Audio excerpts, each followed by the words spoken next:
दर्शक बंधु धर्मज्ञान TV YouTube channel परिवार को आपण मान को स्वागत। जो मित्र माने हमारे चैनल को लाइक शेयर और सब्सक्राइब करि नांती से माने लाइक शेयर और सब्सक्राइब करबा को कदापि भूलंतु नहीं। दर्शक बंधु ए चैनल माध्यम रे आपण समस्त प्रकार वीडियो धर्म भित्तिक वास्तु भित्तिक पुराण भित्तिक शास्त्र भित्तिक पाई परिबे। तेणु दर्शक बंधु आज रे कार्यक्रम माध्यम रे आमे आलोचना करिबा पुष्या नक्षत्र। ए पुष्या नक्षत्रटी कर्कट राशि अंतर्गत नक्षत्र चंद्रंक राशिर ये गोटे नक्षत्र 8/4 पुष्या नक्षत्र कर्कट राशि होता है। तेणु कर्कट राशिर ये गोटे नक्षत्र। ये पुष्या नक्षत्रटी एते पुण्य नक्षत्र जदि रविवार रे पुष्या नक्षत्र पड़े किंबा गुरुवार रे जदि पुष्या नक्षत्र पड़े तेबे यह अत्यंत उन्नत धरणर होता है। रवि पुष्या एवं गुरु पुष्या नक्षत्र रे जेकोसी शुभकर्म आपण करंतु ना कहीं आपण को अत्यंत शुभ फल लाभ होता है। ए रवि पुष्या एवं गुरु पुष्या जोगटी एक पवित्र जोग।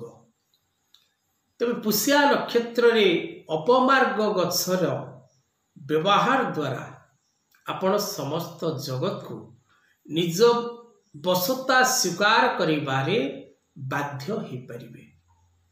अपमार्ग गछ बुध ग्रहंकर गछ बुद्धिकारक प्लानेट युवराज बुद्धंकर अपमार्ग गछ।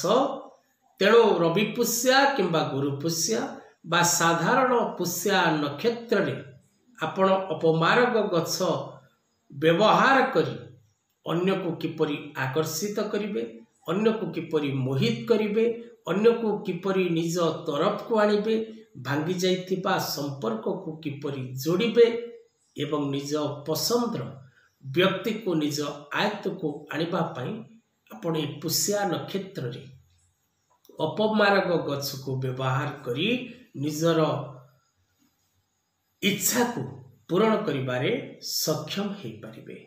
दर्शक बंधु वशीकरण करिबार सहज एवं सरल उपाय आज कार्यक्रम माध्यम रे आमे जानिबा कौन रही वशीकरण सरल सूत्र।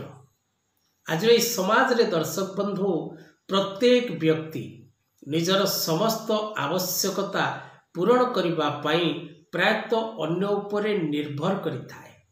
आपण जेकोसी कर्म रे थांतु ना कहीं प्रत्येक कर्म जनक अधीन रे रही थाए जहा द्वारा आपण आगो को बढ़ी परिबे। तेणु से व्यक्ति बा आपणकर कामटी जो व्यक्ति द्वारा हेबो जो पर्सन द्वारा हेबो से व्यक्ति जदि आपणक कथारे न रुहे तेबे आपण निजर कार्य को हासिल करिबारे विलंब आसीबो। आपणक कार्य फिलफिल होबा पई समय लागिबो। तेणु वर्तमान समाज रे समय को अपेक्षा करिबा बा धैर्य शक्ति समस्तंक पाखरे मजबूत नाही। तेणु कलौ तंत्रैव केवलम कलिजुगरे तंत्रर प्रभाव द्वारा व्यक्ति अनेक कार्य करिपारिबो बोली तंत्र शास्त्र रे प्रमाण रहिछि।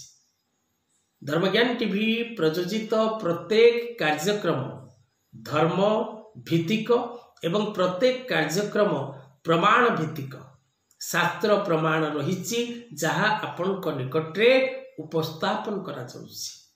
किंतु प्रत्येक क्रिया को आपण सत्कर्म रे विनियोग करबा को चेष्टा करिवे। जदि आपण सत्कर्म रे एहा को विनियोग न करंती हुए तो आपणकर कर्म रे आपण को सफलता मिल न पारे।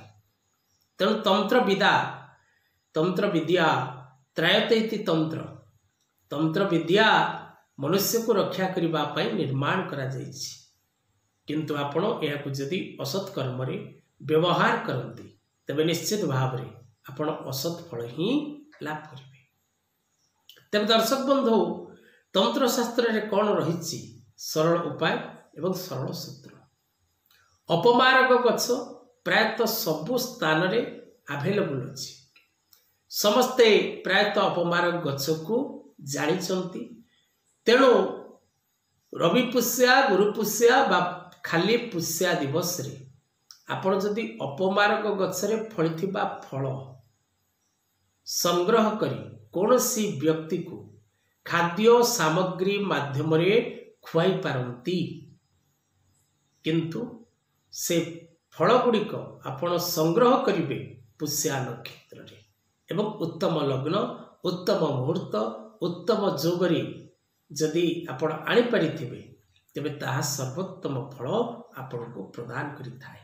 केवल से फलटी को पुष्या नक्षत्र रे संग्रह करिवे एवं खाद्य सामग्री रे साध्य व्यक्ति को जो व्यक्ति को आपण निज आड़ को आकर्षित करबा को चाहउचंती ताको प्रयोग करबा द्वारा उक्त व्यक्ति आपणकर बसता स्वीकार करिथाय।